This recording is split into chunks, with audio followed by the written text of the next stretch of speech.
Hey, everybody, welcome back to another episode of the Catholic Talk Show. Today, we're going to be talking about the events and the circumstances that surround what a conclave is in the Catholic Church. That's right. We're lucky enough to be joined by Monsignor K.B. Smith, who actually participated in the conclave, and he's going to give us the insider information on what happens on a conclave, what happens when a pope dies, and so much more.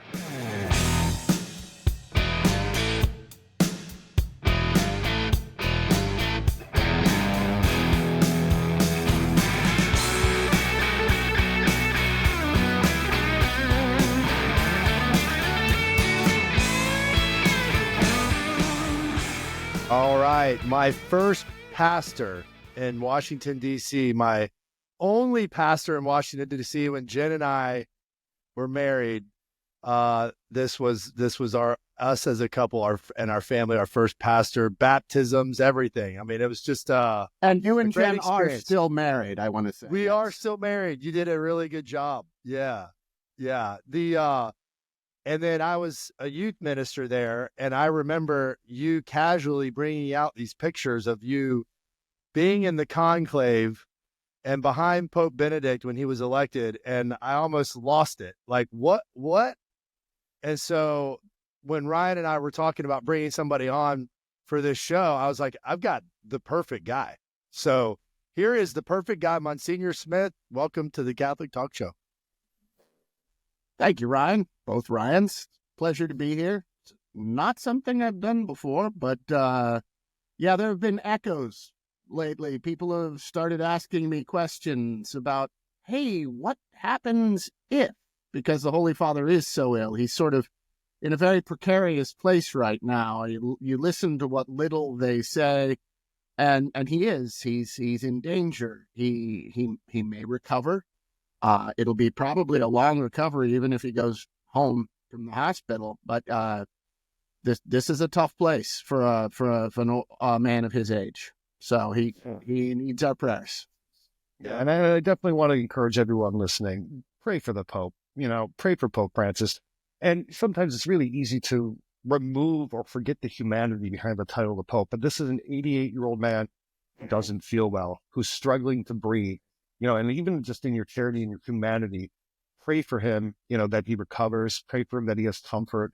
For anyone who's ever taken care of an older family member, you can see how difficult that can be on them and the people taking care of them. So also pray for his caretakers as well. We pray for a full recovery, but every pope ultimately has passed away, right?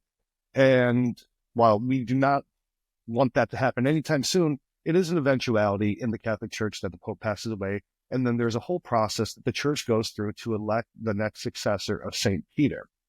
And that's called the conclave process. Now, whether that happens anytime soon or many years in the future, it's still an interesting thing to dive into the election of really the only unfettered and supreme ruler of any country in the world, and that is the Pope of the Holy See.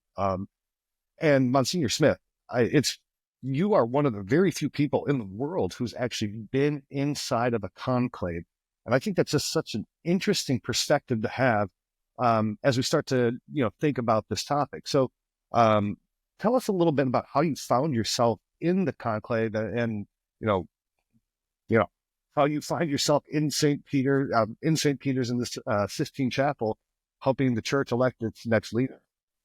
Well, I had been for over 3 years priest secretary to assist Cardinal William Baum, who had been Archbishop of Washington as a very young archbishop until 1980, when he was among the first moves to Rome to staff the new pope's curia. He was put in charge of the Congregation for Education.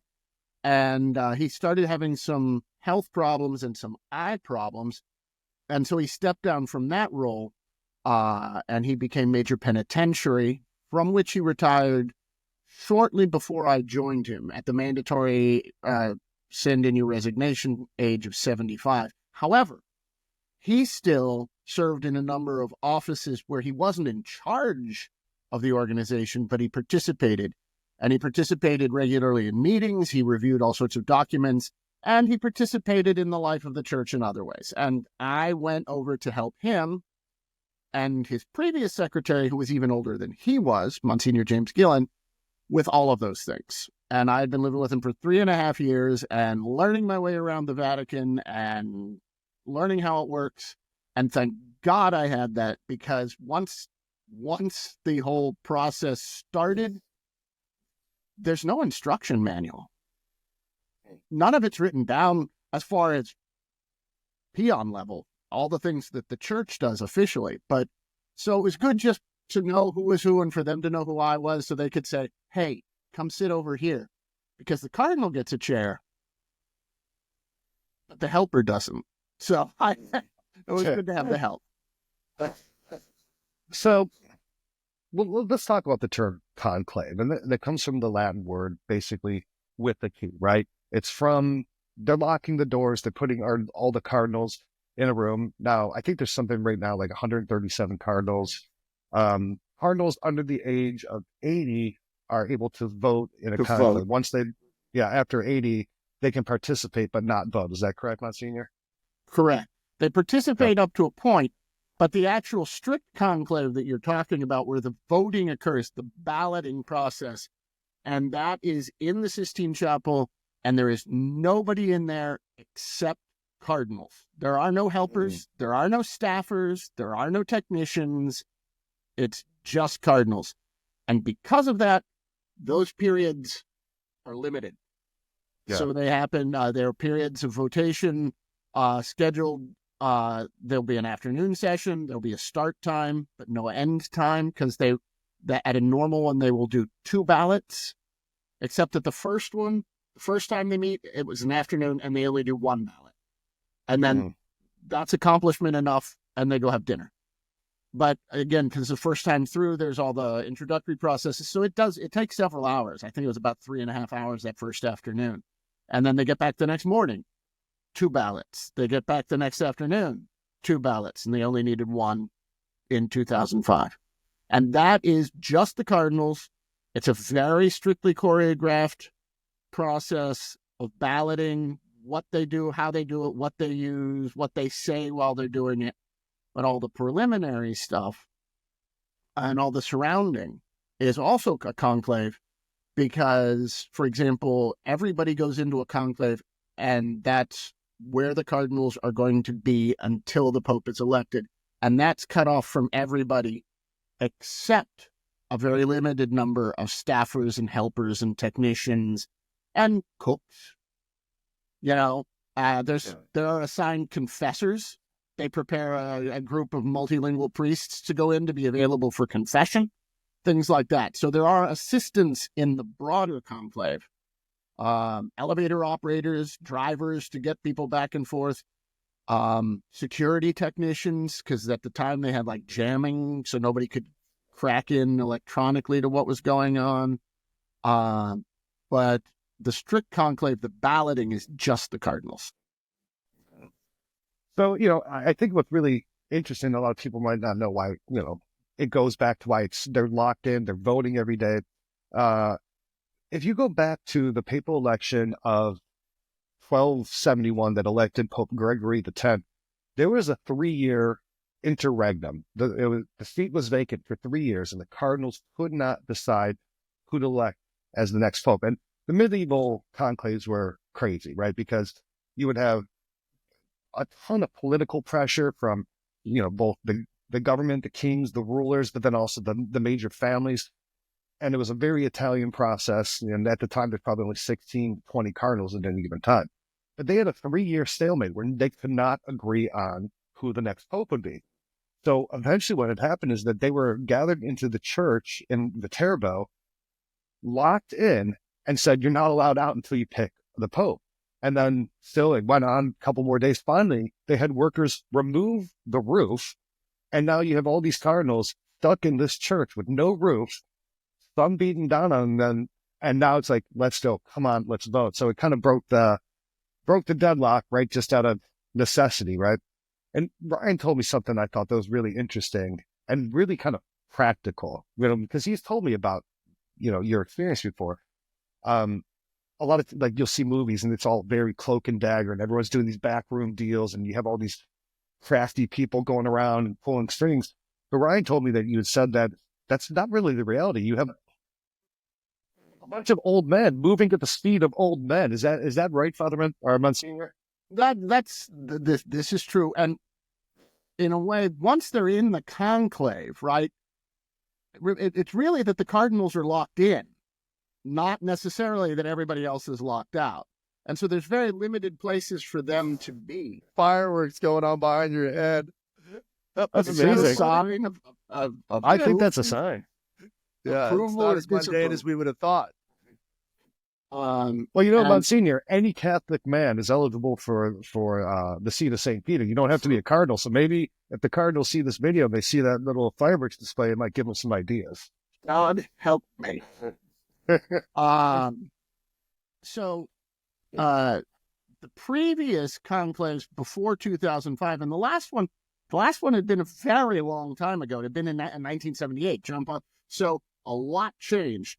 John Paul II built the Casa Santa Marta with an eye toward not just housing priests who were working in the Vatican, but having a place for the cardinals to live for a conclave.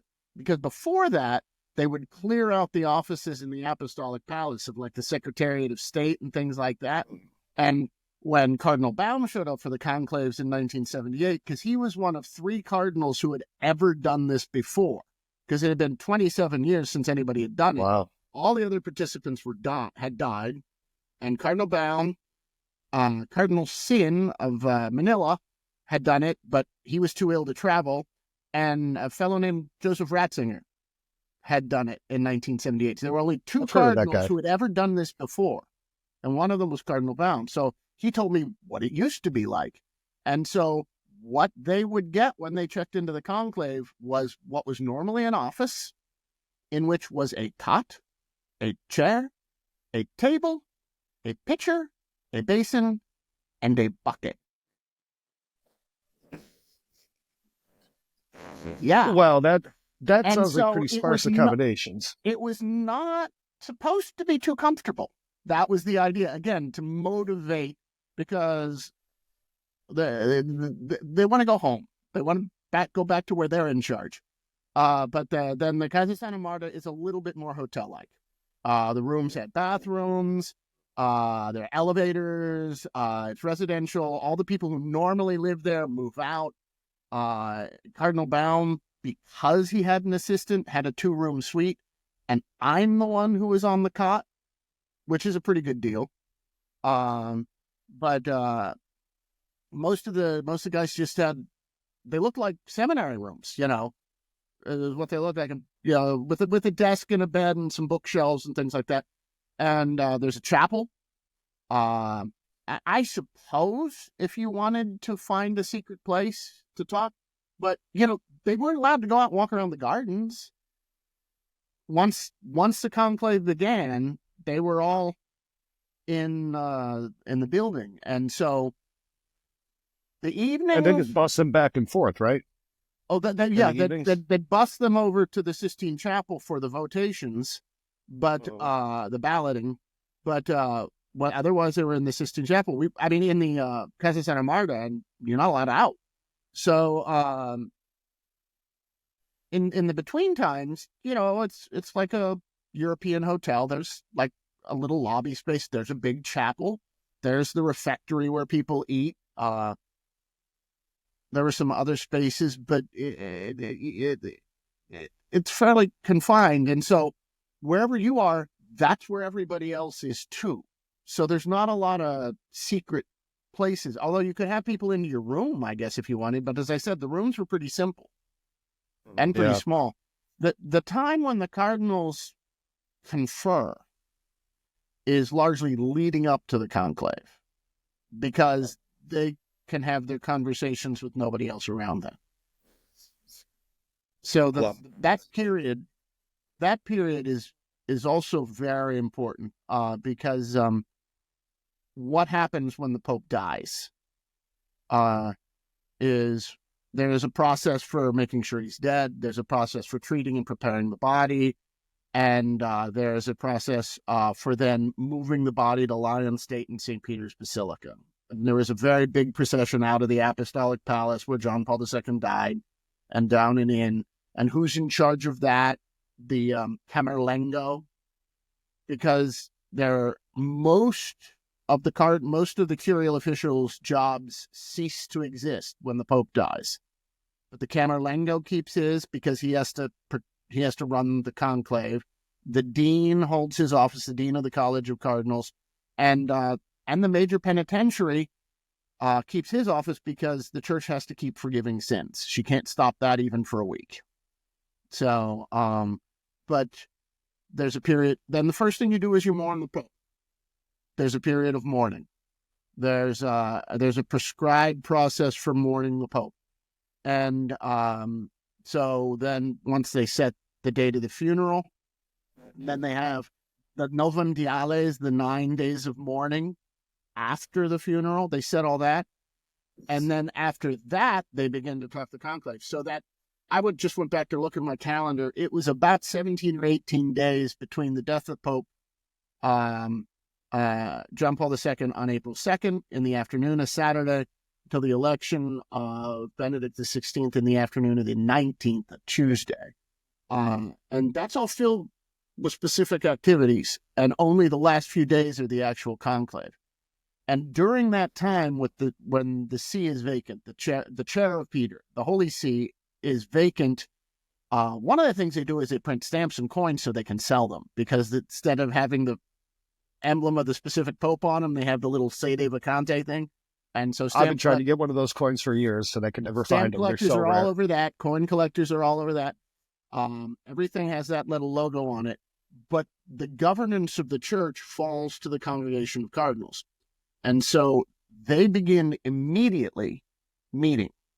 And it's called the General Congregations. And they meet in the big hall in the Paul VI audience hall. Not where the audiences are held, but upstairs. There's sort of like a big synod room is what it is. Looks like a big lecture hall. And the cardinals start meeting there. And the first thing they do is they start deciding on dates. When are we going to have the funeral? When are we going to have that? But that's how the church is governed. What you would call executive authority, supreme juridical power, resides in the general congregations. And they meet every day. They meet fairly early in the morning, say like 8:30 until like 1:30 in the afternoon. Every day, probably Sunday off. And then they all go have pranzo, lunch, big dinners. That's where the conversations happen. They go to dinner together. Somebody will host get together over pranzo one day and pick a group of cardinals, and nobody goes into the dining room. It's their chance to talk. So that's a number of days there where that's what goes on. And then whenever day the funeral is, that's all that happens that day. I'm hearing from people who seem to know what goes on in Rome that some of those conversations are already starting to happen. I've even heard that they've started having considerations on what a funeral may look like, right? And we do that for our own families. I know people who plan their own funeral years in advance. So that's not making any sort of imminent statement on the health of the Pope. But from what I understand, and even the way that the news is coming out, that some of those wheels in the machinery are already starting to turn a little bit. And it's really interesting that you said that that's when those conversations happen, because most of the cardinals are from wherever in the world they're at, right? Whether they're in the Philippines or Africa or Canada or United States or wherever. So they're not really there. So you'll have a lot of the curial cardinals having those initial conversations, planning to, it's a pretty big task to bring in 252 cardinals, 138 electors into Rome on time, get everyone scheduled. So there's a lot of, I guess, accommodations to be made for that as well. But I heard a really interesting statement on how the voting process will work a lot of times, is that you'll go in and there'll be maybe 4 to 5 favorites, right? People who are kind of, I guess they would call papabile, right? Where you have different groups of cardinals who are going to support a candidate. And then, like you said, there's that first day vote. And that kind of tells everybody where people are at. Some people are some candidate cardinals will perform better than expected. Some will perform worse than expected. And then from there, they start saying, okay, well, Cardinal so-and-so didn't get as many votes as we thought. Maybe we need to move our support over here. Or one Cardinal who got a lot of votes, but not enough to show any real promise, will say, look, why don't you vote for this Cardinal instead of me? So that's how those voting blocks, start to form. And really interesting process. But again, nobody actually knows how that process works because you can't be in the room while it happened. But how much veracity balloting process that you might speak to some of your questions. The balloting process is very closely prescribed. And one of the first things that they do when they start a conclave is the close balloting part is they draw lots. They draw these little wooden bowls with the cardinals' names on them to assign jobs. One of the jobs is vote counter. So it's who counts the votes. What are some of the other jobs, though, besides that? Infirmarian, in case one of the cardinals is sick and can't leave his room, they will send an infirmarian to get his vote, for example. Gotcha. So those are some of the little wooden balls that they'll draw out of for the various jobs, the functional jobs for during the balloting. But the balloting is paper ballots and secret. Each candidate will write, each cardinal will write his chosen candidate on his paper, and then one at a time will approach this enormous, I don't know if it's a bowl or whatever, or a vase or something, and one at a time in front of everybody I declare that this is the person I think most suitable, and put the ballot in. So that takes a while, because again, they move at the speed of older men in a solemn church ceremony in the Sistine Chapel. So there's some dignity to it. And then they count the ballots. They reach into the vessel, they take one out, they open it. The first one reads it, the second one reads it, the third one reads it, the second one calls it out, the third one writes it down, and then the ballot is put on a big spike to show that that one's already been counted. So all these things are prescribed how it happens. So you have the voting, and then you have the reading of the ballots. So everybody there gets that in real time together, but they're all sitting there in chairs like schoolboys. They're in their assigned seats while all this is going around. They're not like milling around outside while this is going on. So, and once it's done, that's when they're turned loose. That's also when they burn the ballots and the smoke goes up the chimney. It's before they go out, so nobody sees them. And that's what they're never supposed to discuss. And, but that's, you think about, we go through elections here in the United States. That's a very different way of processing how the election is going. You sort of go in, you get the freeze frame moment in time. Everybody has to sit in an assigned seat, write a name, and then this all goes down while they all watch. And then they can't get out of their assigned seats until it's done, maybe twice. And then they go have dinner and talk about it. And it's like, whoa, that didn't go quite the way I thought it was going to go, Okay. What's the process of going? You said they meet in the morning and then in the afternoon. They start in the afternoon, so they just go back, they come back, they vote again, or do they have time to talk? No. Once they go to the Sistine Chapel, it's the process of the balloting. They'll start, I remember one of the times they started with midday prayer. We went into the chapel, all the cardinals went to their assigned seats. They're seated by seniority, all right? They go to their assigned seats, and they start with daytime prayer. So the helpers are still there to help with that. There's music, and then the various, everything's put in place. Then the helpers all leave and they close the doors. Bam! And there's only cardinals inside. And then it's very precisely prescribed what happens. They're in their chairs, the next thing, the next thing, the next thing. It's only when they're done do they stand up and begin to move out. But by then the helpers are back in there. Yeah. Is that when they close the door when they say extra omnes, like everyone out? Extra omnes, everybody out. Extra omnes, yeah. They close the doors, and so you were one of those. You were one of those omnes, right? I was one of the omnes. In fact, I was one of the last people to leave, and so the Vatican television feed caught me walking out, and my mom and dad were very excited. I can imagine. But even that wasn't omnes, because that was Archbishop Piero Marini, who was master of ceremonies, who said extra omnes, and he stayed in, which meant it wasn't omnes yet. It's not omnes until he's out. Gotcha. And then there was, I can't remember his name, the junior cardinal in the whole group was this chap who was about 6'5" back then. And so he lumbered over to the doors, and he closed the doors behind Marini when Marini left. And then they're in there on their own. What a lot of people think this is, it kind of shows in the way it's portrayed in films or TV, is the secrecy.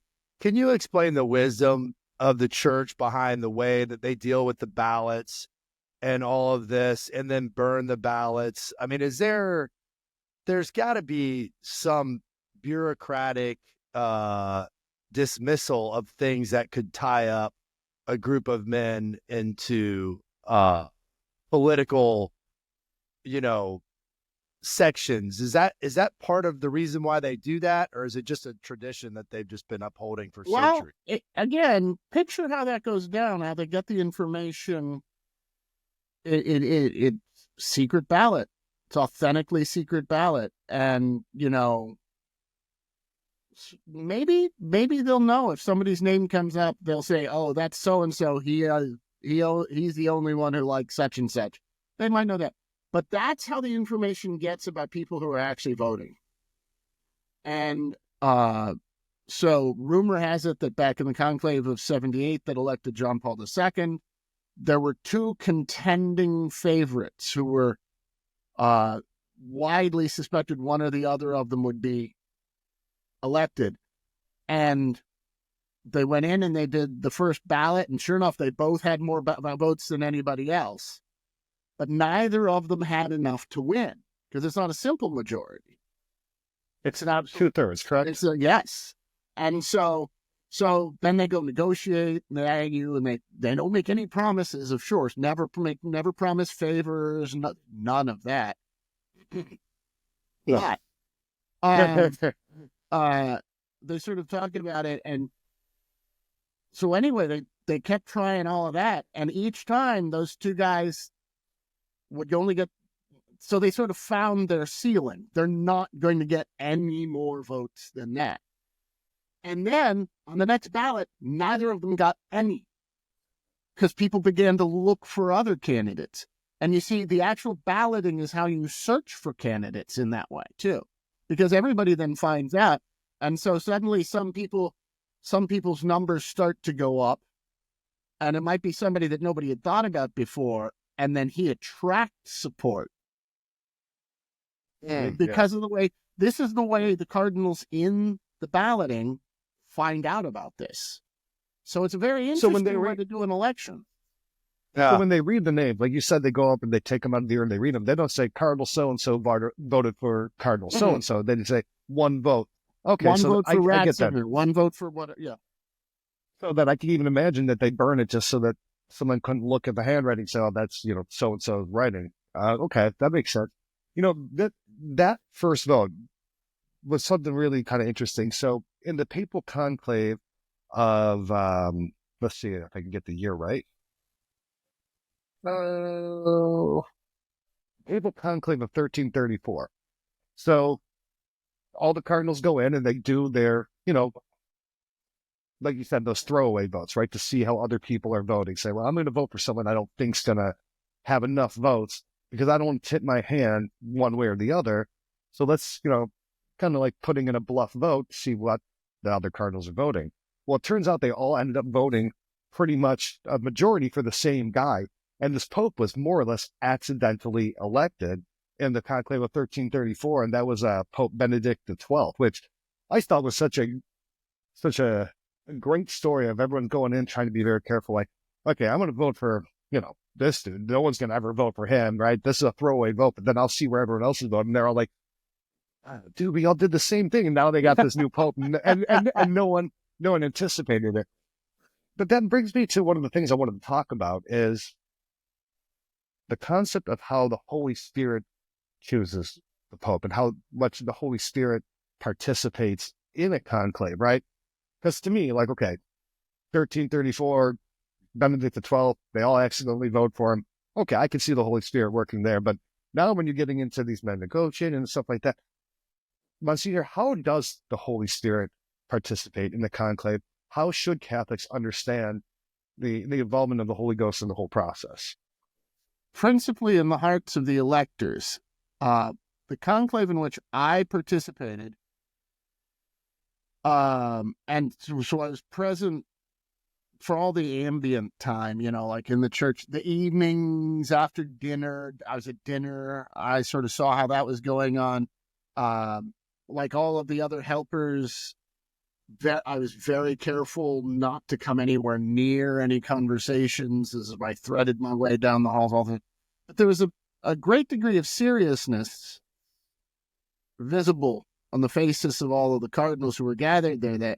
And the chapel was pretty crowded that night. There were a lot of guys going in and out of the chapel that night or the next morning. So there's a lot of prayer goes into it. And that's what the exhortation given to the cardinals beforehand is, to remind them of the office that they hold here in discerning, not choosing, but discerning who the successor to Peter should be next. And so just to pay attention. And again, that's where the process of balloting sort of feeds into that, because they're all watching to learn. I mean, I'm sure some people go in there, it's like, oh, we got to get so-and-so in. I'm sure that's happened. However, like 78, there were these two guys who had partisans who were backing them. They realized, it's not going to happen. The guy that we're convinced should be it. So then they, what now? And so that's where the discernment comes in. You pay attention, and that's where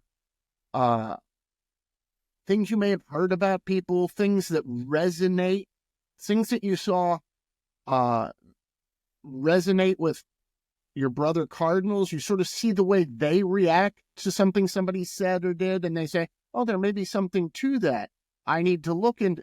And so that, how the Holy Spirit literally draws hearts together in a way that is less political and more spiritual, ecclesial. And so all through the general congregations, everybody gets a chance to say what he thinks the church needs. And so there's like a echo effect. There's like, the first thing is like every cardinal stands up and everybody hears what that cardinal says. And that's what that cardinal wants the other cardinals to hear him say. He gets to pick. But then there's everything else. They see the way other people react to his talk. They see the manner in which he speaks. They see the manner in which he addresses his brother cardinals. They see the way he talks to the cardinals who talk to him afterwards. And so that is part of the process of recognizing who has the gifts to step into this role. I love that, recognizing, and I love that you said that they're not choosing, they're discerning. And that's such a nuanced distinction, because they're trying to discern the will of the Holy Spirit of the Trinity, just like they're discerning, they discern their vocation, or they discern whatever decision. It's a process of discernment.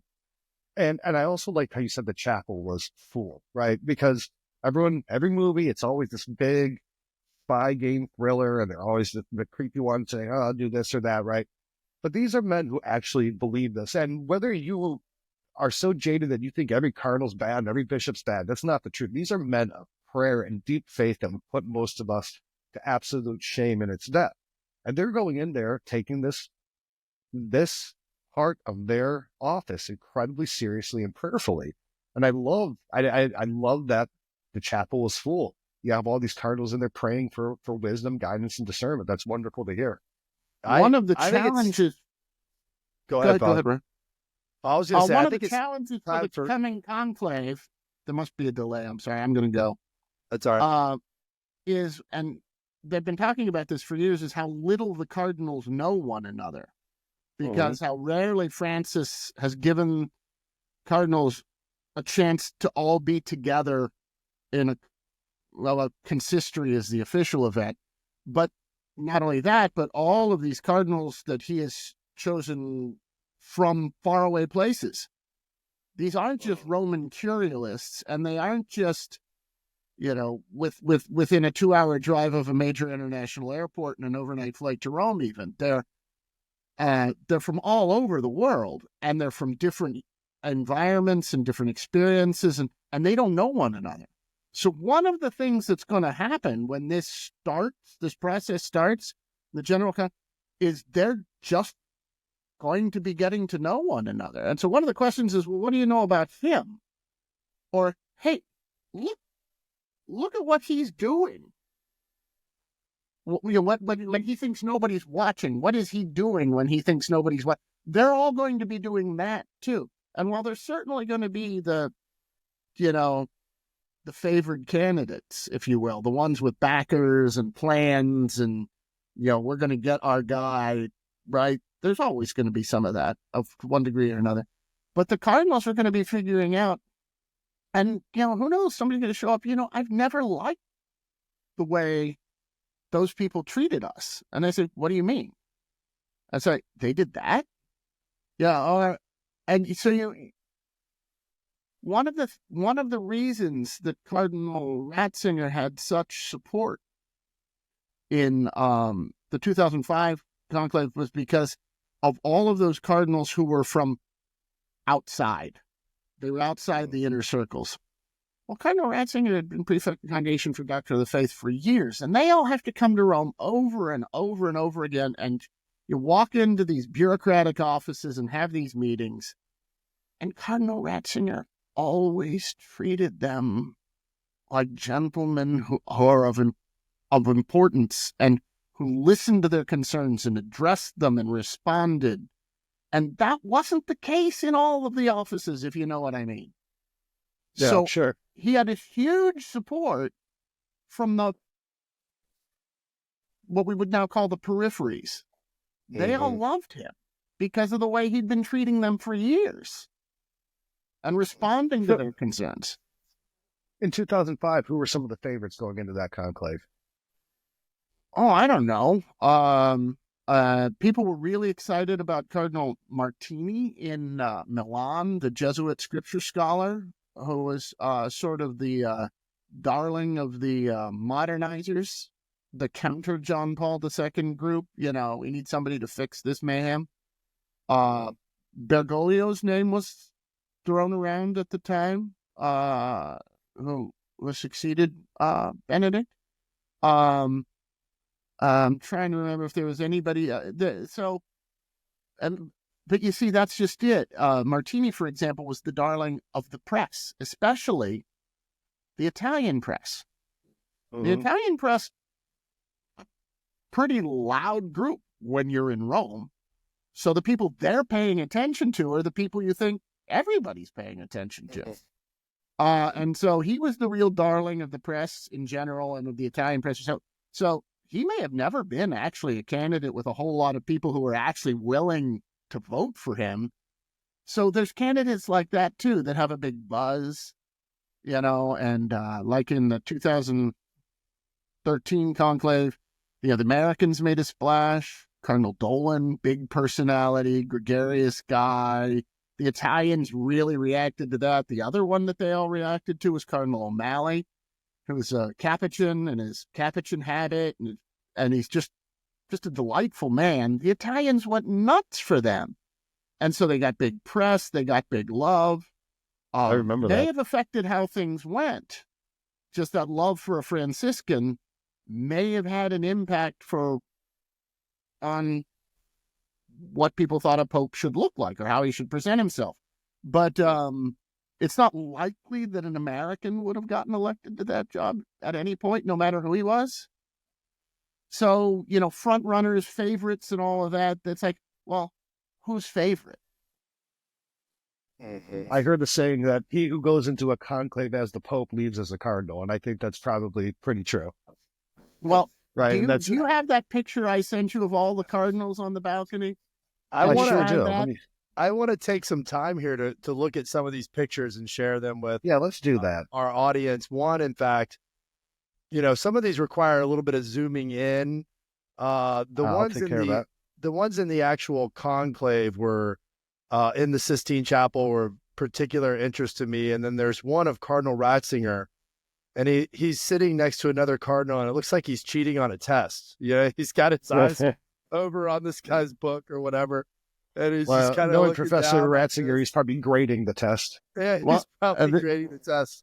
Well, that's actually a very good interpretation of how things are with Ratzinger. But all of those pictures with the cardinals in the chapel dressed like that are from the oath taking, where the cardinals swear.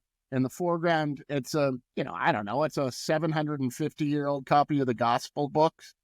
And they all present themselves one after another, lay their hands on it, and swear, seriousness and secrecy and honesty and all of the things that they're supposed to be doing in a conclave. And they do it out loud in Latin in front of everybody. And so that's what these pictures are from. So it's before everybody got kicked out of the Sistine Chapel. Yeah. Who's the one guy wearing white? That's him. That's Monsignor Smith. The one by the door? If you go a little further down that chain, where I'm standing back by the door, keep going. You go all the way back there. That's the funeral. So this is all that's the funeral. And that's Ratzinger right there. Wait, now stop. In the middle. Stop. Don't go on forward. Because Ratzinger is incensing the casket, and you'll see two cardinals up in the chairs at the top of the stairs to the left, up to the left. Keep going. Oh, right there. Yeah. Yep. And that's Cardinal Baum, and I'm with him because he's already in his wheelchair to go on to the next thing. So I had a pretty good spot for the funeral, too. That's pretty, that had to be an amazing experience. So there's this is an interesting picture, too. Well, go ahead. Yeah, this is where the staff and the helpers and the technicians all take the oath before heading into the conclave. And there's a funny story that goes with this. Is Cardinal Baum read in the Servitore Romano that this was happening at 11 o'clock on Saturday, and he said, so you have to go. Because he had written in a letter requesting that he be allowed to bring me in as his assistant, his conclavista, it's called. And so he said, well, you have to, and Cardinal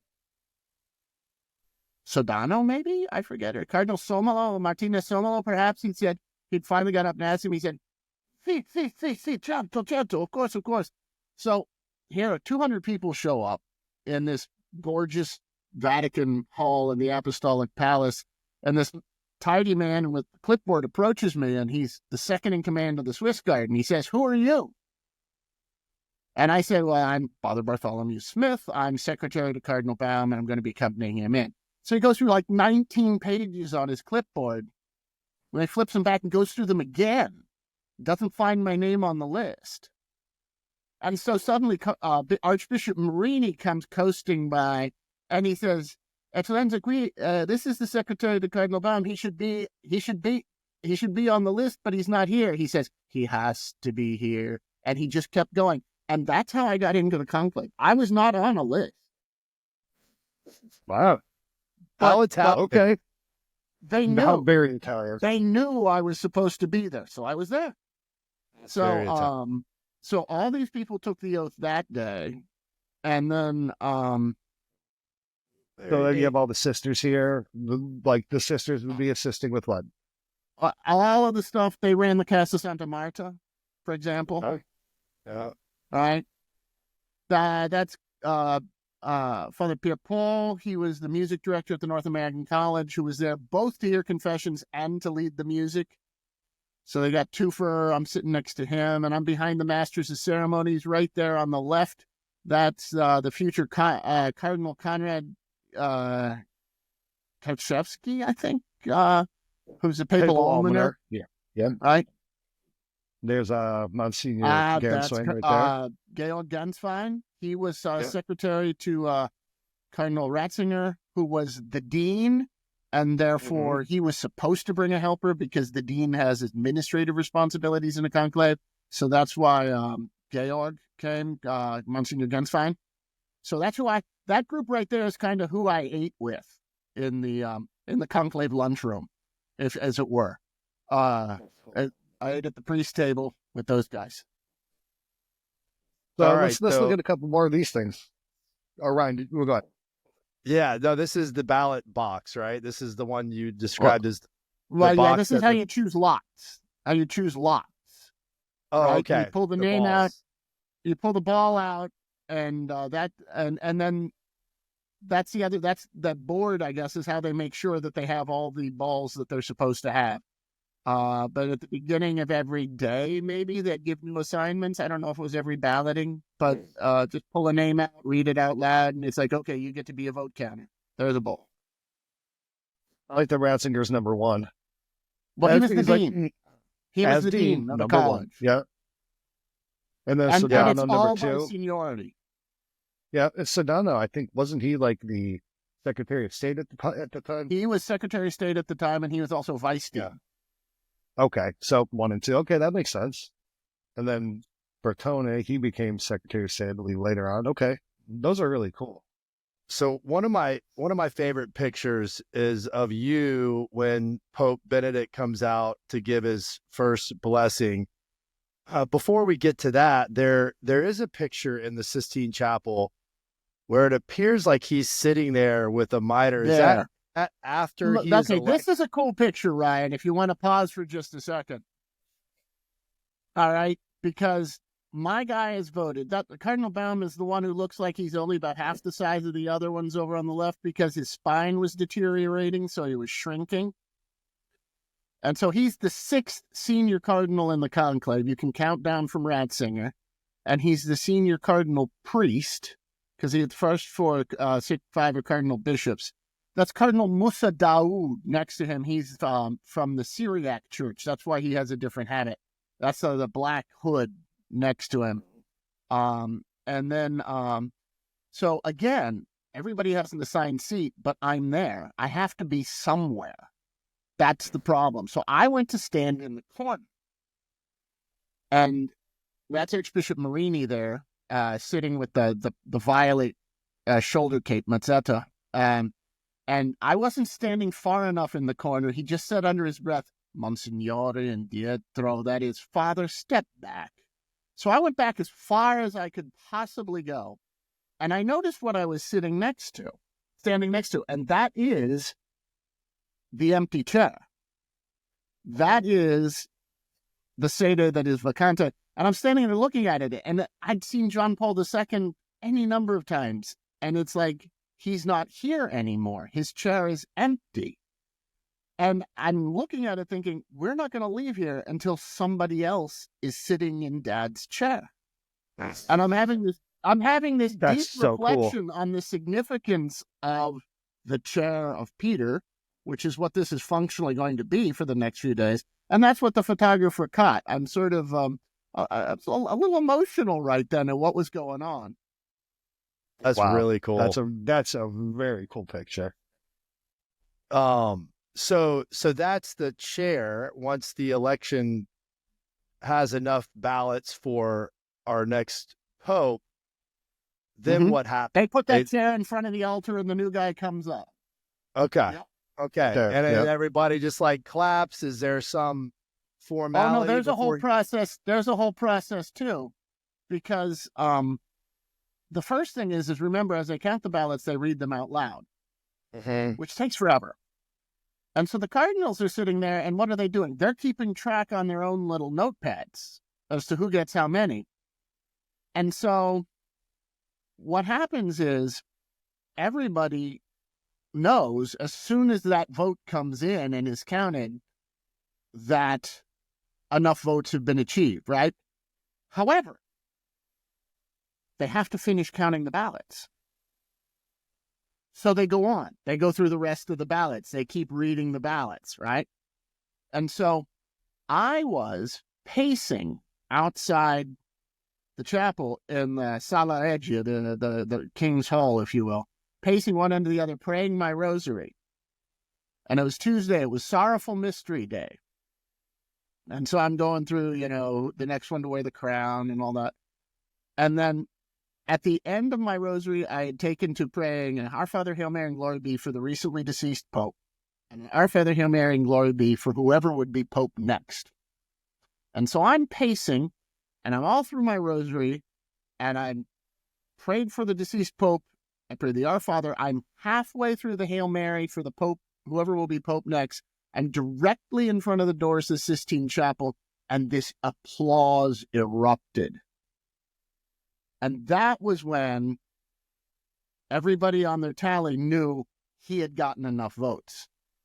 Then it got quiet, and we just waited. Because what they have to do is they have to finish counting the ballots, then they count them again. And then, in this case, it would have been the vice dean, because the dean was the man indicated. The vice dean stands up and says to him, do you accept your canonical election to the see of Peter? And the candidate then has to respond, I accept. At that moment, he becomes successor to Peter when he says, I accept. Then there's a follow-on question. What name do you choose? And he announces what name he takes. And then comes the process, and there is a prayer that is read over him by one of the cardinals, and that was Cardinal Baum's job. It was Cardinal Baum's job. And remember, Cardinal Baum can't see. So I had to print out the prayer in like 92 font letters so he could have it in front of him to pray it in Latin. Because he has horrible macular degeneration. But you don't just say, oh, guys, I'm not up to it when you get a job like this. You say, no, I am going to do this. So he did. And then the senior cardinal deacon, who is our next door neighbor, Cardinal Medina, goes up and reads the gospel, Peter, do you love me? Yes, Lord, I do love you. And it goes through all that, feed my lambs, feed my sheep. And he reads that gospel over the candidate, who has just been made Pope. And then they take him down through that door behind where I was standing, and they put him in his Pope suit, because they have pre-made vestments back there for every size Pope. They put the white cassock on him, and then they bring him out. And by then the chair is up in front of the altar, and they seat him. And all of the cardinals, one after one, go up and greet him and promise fidelity to him. And only after all that has gone on. So I heard the applause, right? We're talking like an hour and a half later. Finally, the doors open. Boom. And he comes out. Now, also in the picture is the view of what that looked like. There's a picture as Benedict comes out the doors. But while you're looking, I'll tell the story, because the senior cardinal deacon is the one who goes to the balcony and addresses the crowd, which is gathered because the smoke has gone up. Right. After the balloting's done, they burn the smoke. It's white. Everybody gathers. So the whole square is full. We could hear it. Go back a little. I guess it's further along. But the Cardinal Medina, our next door neighbor, so I knew him pretty well, was the one who got to go out on the porch and say, Annuncio vobis gaudium magnum, quod est habemus papam. And as I announced to you, that's him. I announced to you great tidings, and that is we have a pope. But, so which he really enjoyed. But he got out there and he hammed it up a bit. I'll leave it at that. So if you watch the old video, he finally gets around to it. I mean, he milks it. He milks it, brothers and sisters. He does it in different languages and all that. And everybody's going out of their minds. Yeah. And he says, and everybody roars. And then he commences to say, Sancta Romane, Ecclesiae Cardinalem. Josephum. So his first name is Joseph. And then people go absolutely nuts. And then it's Cardinal M. And the crowd goes wild. And so we heard all this from inside. And I had to ask him later what he said, because he said way more than it said in the book. But because he was like the whole brothers and sisters, care, fratelli, sorelle, he's going through it all. But so while we're waiting for the doors to open, as soon as the Pope is elected, guess what? Poof, the Swiss guards show up because there's a Pope. So the Swiss guards show up outside the Sistine Chapel immediately once the smoke goes up, right? And the prefect of the papal household, Archbishop James Harvey, an American whom I knew. So I'm standing there next to Archbishop Harvey, listening to this muffled program. What is he saying? Because he's out on the balcony yelling at the crowd. And if you can go a little further forward, there's a picture of Pope Benedict coming out the doors. Keep going back that direction. There's the crowd. And a little further back. Keep going a little further back. He's going out the doors of the chapel. There. Keep going, keep going, keep going. Don't stop now. No, he's actually stepping out the doors of the... I guess he was going the wrong way chronologically. A little further, a little further, a little further. This is what I got. I know I sent it to you. Let's see if I can find it. Anyway, it's a cool picture because there's the photographer was literally standing next to me when he took that picture. So that's where I was when I saw Pope Benedict for the Benedict XVI for the first time. But these are the pictures I was talking about earlier. You see the cardinals all come out before the Pope comes onto the balcony. And there's some familiar faces there. That's Cardinal Caspar, Walter Caspar, wrote the Christological books. That's the Archbishop of Guadalajara in the middle with that sort of pleased posture on his face. He's great. And then next to him is Francis George of Chicago. And that's Renato Martino, if I'm not mistaken, next to the right. And then on the very far right is Cardinal Justin Regali, who's so there's. But the thing is I looked at all the pictures. They're all in a really good mood. And the reason is the conclave is done, and they're not the Pope. Well, I think it's interesting. That's you why said, they look so happy. Well, they leave the Sistine Chapel, and then they walk out. You said the Swiss Guard shows up, but then what happens? They go into the room where they have to get dressed. They can't wear red anymore. They got to wear white, and they call that room the room of tears. I always thought that because was such and he is the Pope, and there's no going back.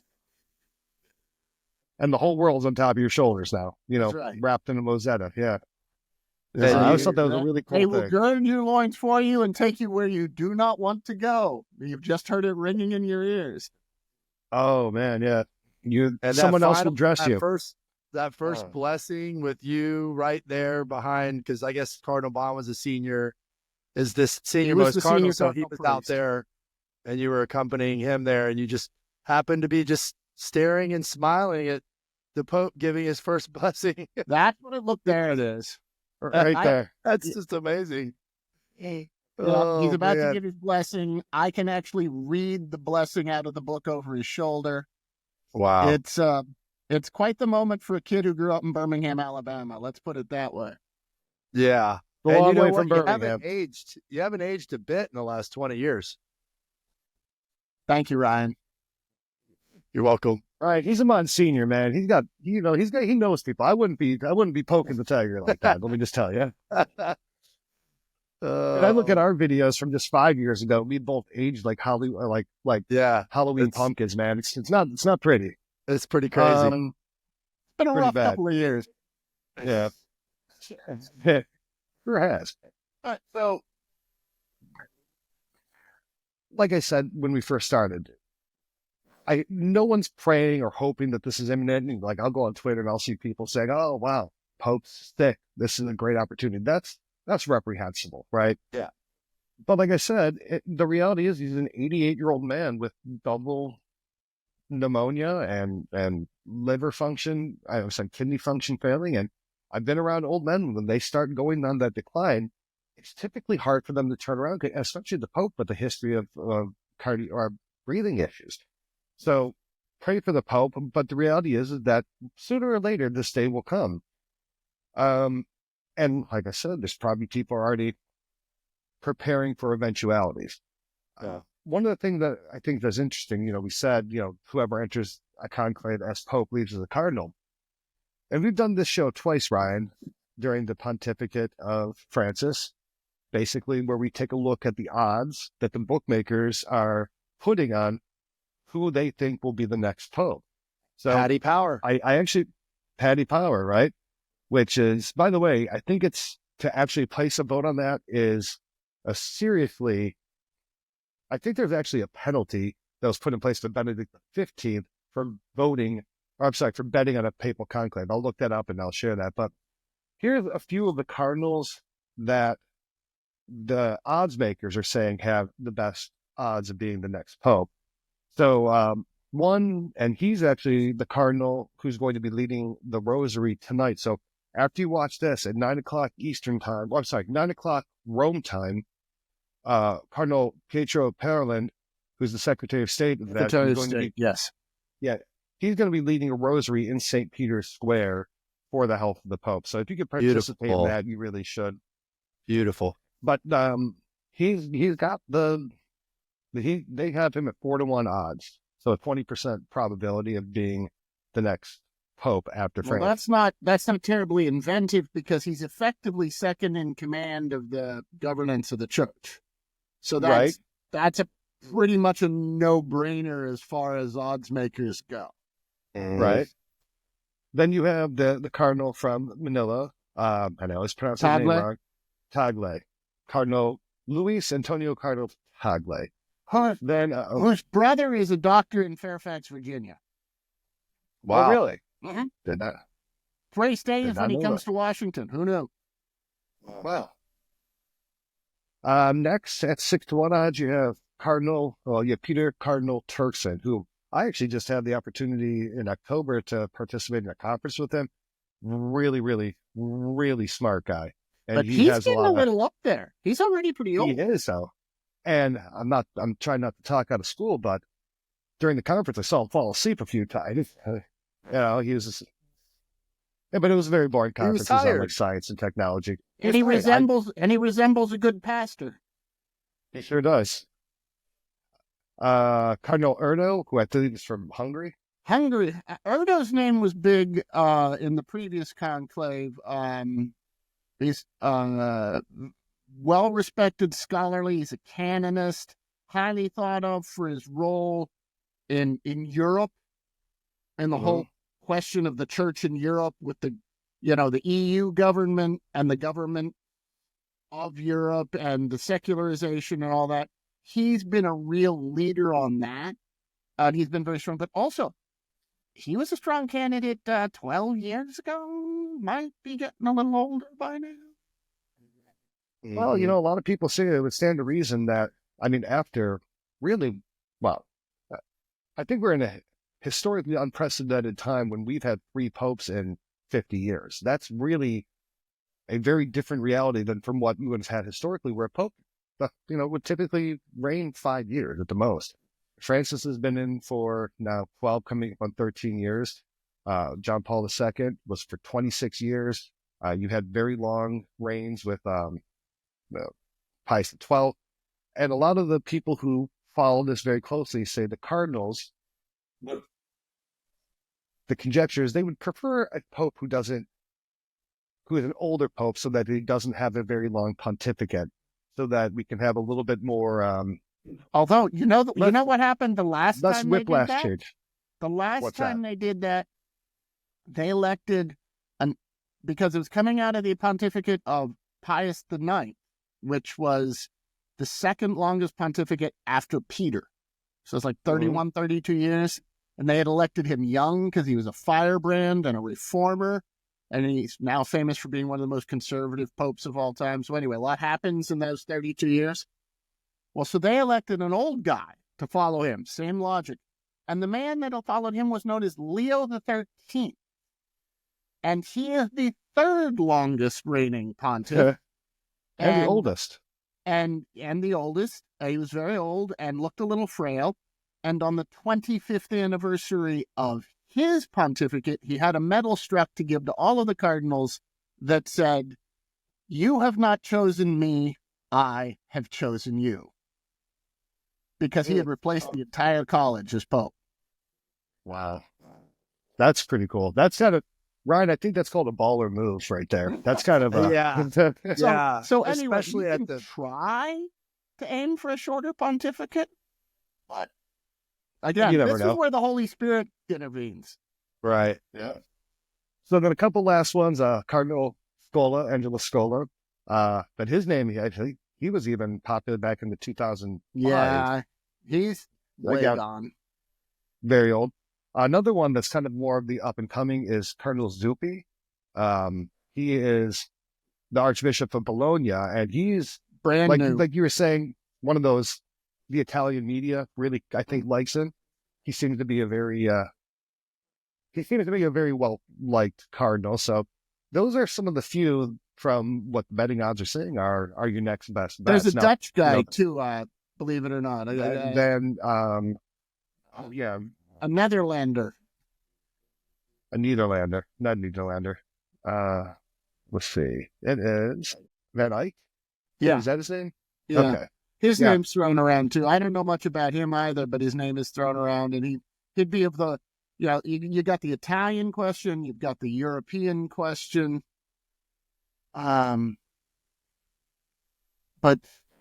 who knows? Well, I think that if you don't get an Italian Pope this time, it's going to be a long time, because I mean the Pope has always been Italian for 500 years, up until John Paul II, and now it's 3 non-Italian popes in a row. Although Francis is de facto Italian, De facto being Italian. an Italian, just Yeah, you know, and it's interesting because it's not unreasonable to limit your likely successor list to current cardinals. It's the most non-Italian College of Cardinals in history. However, the governance of the church, the bureaucracy, has been heavily re-Italianized over the past 12 years. So they have reasserted their hold on, the offices and the bureaucracies and the administrations and all of that. And that's a factor. So let's see. I'm going to list off a few other ones here that are just even on the list. So you have Cardinal Ouellet, who again, Cardinal Ouellet, an he's older Canadian. cardinal. He just retired from prefect of bishops, the castery for bishops. Cardinal Oscar Rodriguez Meradiaga, who I believe Honduras, is Nicaragua. also pretty Honduras. old. Mm-hmm. I remember him from the Conclave of 05, so it's like he's pretty far up there by now. Cardinal Schönborn from Austria, right? He just laid down the burden of governing Vienna, and I think he laid it down because he's 80. Okay. He was that prime mover behind the catechism. Yep. That's right. Yep. Let's see. Cardinal De Donatis. I do not know him. Cardinal De Donatis. Now that's a little inside baseball there. He's an Italian canonist. He was vicar for Rome. He was just removed. He was fairly popular with the clergy of Rome. So he's sort of been bumped aside recently by political friction. Okay. But he still has a lot of people who like him. And as I said, he's an authority. He's a canonist. He's got some gravitas to him as an authority. Let's see. A couple more. Well, we talked about Cardinal O'Malley, but I know he's recently retired. Oh, and he does not want to be unretired. Let me tell you what, he is finally retired. God love him. I wish him the happiest retirement ever. Let's see. Cardinal Dolan, but he's reaching retirement age too soon, but I still think he'd do a great job. Except for the American thing. Yeah, exactly, because you don't want too much power in the American hands. Cardinal Odilio Pedro Scherer from Brazil, I believe. Yeah. That's a name that I've heard a lot. He's the curial cardinal. Didn't he take over something in Rome? Or am I wrong? Is he still in Brazil? I forget. He is. Well, he was the Archbishop of Sao Paulo. And let's see, I don't know what his current Does he job take is. over clergy or? Dicastery for the clergy. He was a Francis appointee, right? Uh-huh. Cardinal Gianfranco Ravasi. He's a Francis elevation. He's out of Milan. He's a cultural guy. He's into the culture, he might be the prefect of the dicastery for culture. As a matter of fact, that might be what he does. Mauro Piacenza. Mauro Piacenza. He was kicked out of clergy. You can tell who's spelled a lot of times in Italy and who hasn't. He's the one who was not reappointed to clergy by Francis. Okay. And so he was moved aside. I think they made him major penitentiary for a while, but I don't think he has an office right now. I don't think he's that terribly old. Probably well into his 70s, but not 80 or so. I don't think. I might be wrong. Mauro Piacenza. He is 80 years old. Exactly. Like before we prepared for this episode, you said you didn't know anything about the Cardinals, and you seem to know quite a bit. Let's see. And then the list goes on. There's a few names that I recognize, like Leonardo Sandri. I see Nichols, who is from Leonardo England. Sandri's an Argentinian, so probably not two in a row. Probably not. Cardinal Ranjit from Sri Lanka. Sri Lanka, traditionalist. Which would be, he's especially liturgically. Let's see, the lowest odds at plus 6,000. So Ryan, I know you shouldn't bet on it, but if you really want to do like a hedge bet, right, or if you want to do like a parlay, and you want to say, look, I'm going to go for good money on one of the top candidates to throw a few euros on the low ones. The lowest ones are Cardinal Anders Arborelius, Cardinal Reinhard Marx, Cardinal Thomas Collins, and Cardinal Baccara Peter Rye. So Reinhard Marx is Munich, and he's still in office. Tom Collins is Canadian. I don't know if he's retired yet or not, but he was active until pretty recently. He was relatively recently elevated. But he's Canadian. I mean, so that's kind of like all the benefits in America and none of the disadvantages, Canadian. Well, living on the border of Canada, Canada is like America without the disadvantages of America, which is pretty funny. I think a Canadian candidate might make a lot of sense. Who's the patriarch, the Latin patriarch of Pizzaballa? Pizzaballa. That's a name that I've seen thrown around a lot too, as a potential. But he's not a cardinal, correct? He's a patriarch, but not a cardinal. Is that accurate? I think they made him a cardinal. Patriarch and you're cardinal. Right. He is. I think they made him a cardinal. You're right. Patriarch. Well, and then cardinal. you get into like the real statement prelates, and then there's like from Ukraine or Hong Kong, where the cardinals decide that they want to pull somebody in from one of these places where the life of the church is really dangerous. Maybe somebody who's lived witness in a very compelling way in some place that's still controversial. So it would be that different from John Paul II, having lived under communism in Poland. That was a pretty big deal at the time, yeah. And you know what? That choice really worked out because he was so instrumental in changing the tide of communism and the Eastern Bloc. So, again, like you said at the beginning, all the cardinals will say what's important to them and they'll be listening. So, anything beyond that would be presumption. But those are some of the odds of who the next pope are, according to the bookmakers. Funny, at least I know more of the names than I thought I did. Yeah, that was actually really impressive. I knew maybe about 10 of them, but you were like, him, I know him. We went to Pranzo. He's perfect. Well, the for old this guys. Yeah, It used to be my job to know them all by sight. because Cardinal Baum, again, bad eyes, macular degeneration. Part of being a cardinal is you never introduce yourself. So I used to be the guy who would whisper in Cardinal Baum's ear who was about to talk to him. So I used to have to know all of the cardinals by sight so I could give him at least a split second to get ready to hear from Cardinal Echegaray or whoever was walking over. Cardinals don't introduce themselves? You're supposed to. They're like congressmen on Capitol Hill. You're supposed to know. Okay, that's an interesting custom. Never heard that before. Well, Ryan, I don't. You're like you said. I don't think we could have found a better guest, to have on and talk about this, Monsignor. Someone who's actually been there, which I got to imagine was just such a surreal experience. Like you said, coming from Alabama, being in the conclave. I mean, could you have ever imagined?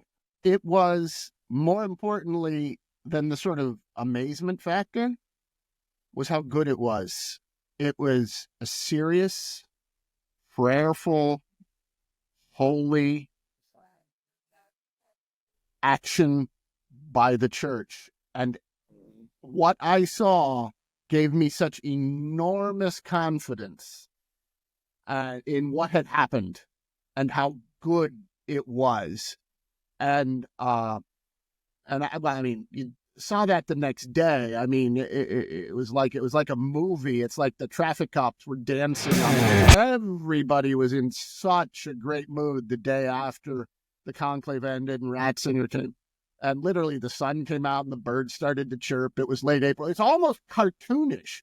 But the real thing is to watch the seriousness with which it was undertaken, to see the earnestness. Everybody had their preferences, but there was a real degree of charity at work, love for the church, love for the faith, generosity one for another, and confidence that God was at work in what they were doing.